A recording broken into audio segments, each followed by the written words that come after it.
मुझे था कि सीएम सर यहाँ भी आएंगे, लेकिन वो यहाँ नहीं आए। मैं जैसे तैसे मार्केट तक पहुंची, तब तक उनका काफिला निकल चुका था।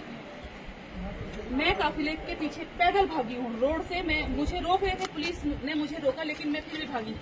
मैंने अपनी गाड़ी निकलवाई, देवर को बोला मुझे छोड़ने चलो। हम उनके काफिले के साथ वहां गई मैं कुलसारी, क्योंकि वो कुलसारी से वो जिस तरीके से आए और वो फुर होके चले गए।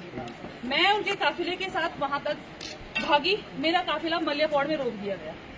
उस काफिले ने मेरे वाहन को रोक दिया, चारों तरफ से घेर दिया, मुझे नहीं जाना। मैं गाड़ी से उतरी और मैं पैदल भाग के गई। मैं फेसबुक पे भी लाइव चल रही थी, वो भी वीडियो ही नहीं दिखाया मुझे, पता नहीं क्यों, क्या उसने ऐसे कर दिया। मैं पैदल उस कीचड़ में उस गधेरे को लांघते हुए पैदल भागी। सीएम साहब जब तक घूम के वहां तक आते, हेलीपैड तक आते, मैंने शॉर्टकट रास्ते से गेट से जंप मार करके शॉर्टकट रास्ते में जाने लगी। बीच से मैंने गधेरा पार किया। मैं जैसे वहां पहुंचने वाली थी, सारा पुलिस मुझे रोक देती है, मुझे नीचे गिराया गया।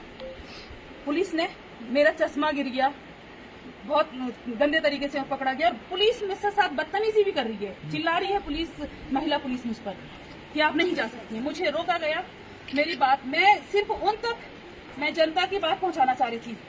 जनता ने मुझे चुना है कि एक जनप्रतिनिधि के रूप में कि मैं समस्या को लेके जाऊं। मैंने बहुत एक पोलाइट उनको लेटर भी लिखा था। मैं वो लेटर उनको देने जा रही थी कि साहब आप हमारे क्षेत्र की मदद करिए, आप सीएम हैं।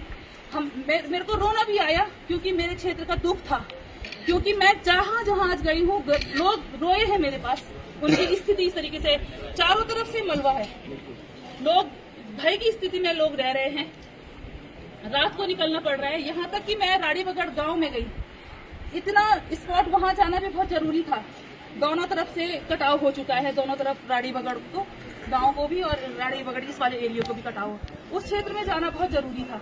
वहां के लोगों को मैं सुबह खाली करके, मैंने कहा आप सेफ प्लेस पे चलिए, उनकी गायें वहीं हैं, वो गायें वो कह रहे हैं हम कहाँ लेके जाएं उनको।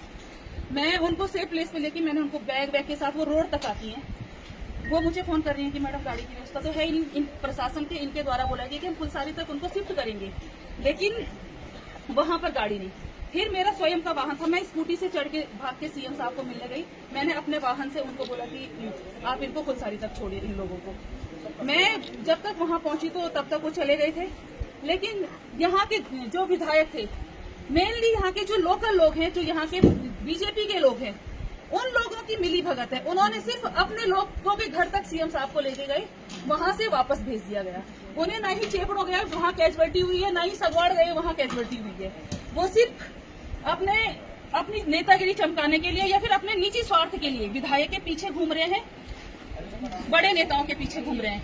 मेरे साथ विधायक जी के पीआरओ ने बदतमीजी की है। पीआरओ साहब कहते हैं कि आप एक अभिशाप हैं यहाँ के। आपने यहाँ पर यहाँ के लोगों का अधिकार छीन लिया है। आप एक मर्यादित पद पर हैं, आपको ये शोभा नहीं। हाँ, आपने यहाँ की मर्यादा को भंग किया है। अच्छा, मैं अब जनता के लिए लड़ रही हूँ, मैं जनता के लिए भाग रही हूँ। मेरा जनता का दोष है। मेरा स्वयं का घर देखिए, सारा सामान बाहर पड़ा है, मुझे उसकी चिंता नहीं है, मेरा हो जाएगा। लेकिन मुझे जनता की समस्या समझनी है पहले कि मैं उनके लिए कुछ कर पाऊँ।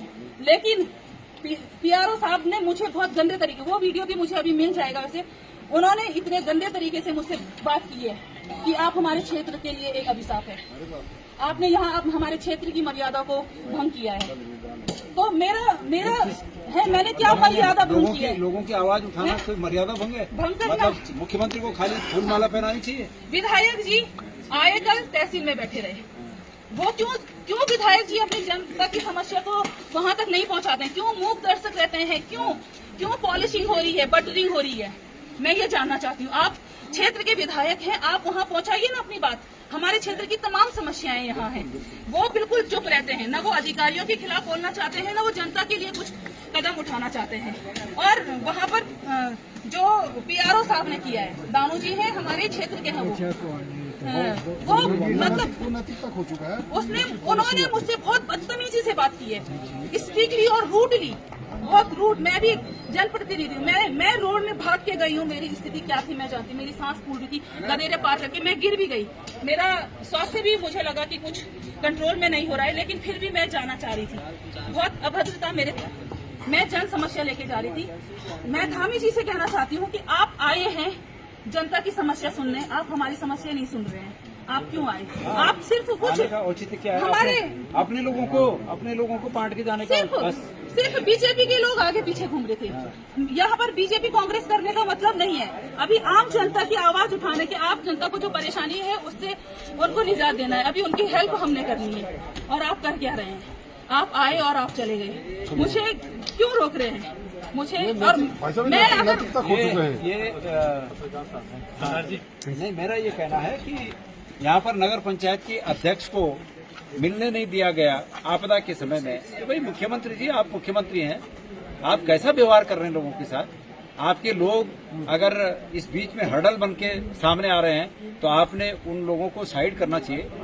अतीत में हमने बहुत मुख्यमंत्री देखे इस प्रदेश में, नारायण दत्त तिवारी से लेके और एक से एक मुख्यमंत्री देखे, और लगता है कि आप जो है मुख्यमंत्री बन के एक जनप्रतिनिधि को, वो भी महिला, और वो मिलना चाह रही है इस आपदा की घड़ी में आपसे कि भाई इस क्षेत्र में क्या क्या हुआ, और आप पार्टीगत भावना रख के इस क्षेत्र में अगर आ रहे हैं तो ये दुर्भाग्यपूर्ण है। और इसीलिए थराली में आपको विरोध झेलना पड़ा, और उसके बाद आपने हिम्मत नहीं की कि आप आगे चेपड़ू जा सके। ये तहसील परिसर है, ये सारे विभाग यही हैं। क्या आपको यहाँ नहीं आना चाहिए था? हमारे कुछ एसडीएम साहब खतरे में हैं। मेरी बात तो छोड़िए, मुझे अपनी चिंता नहीं है। विभागीय सारे काम यहाँ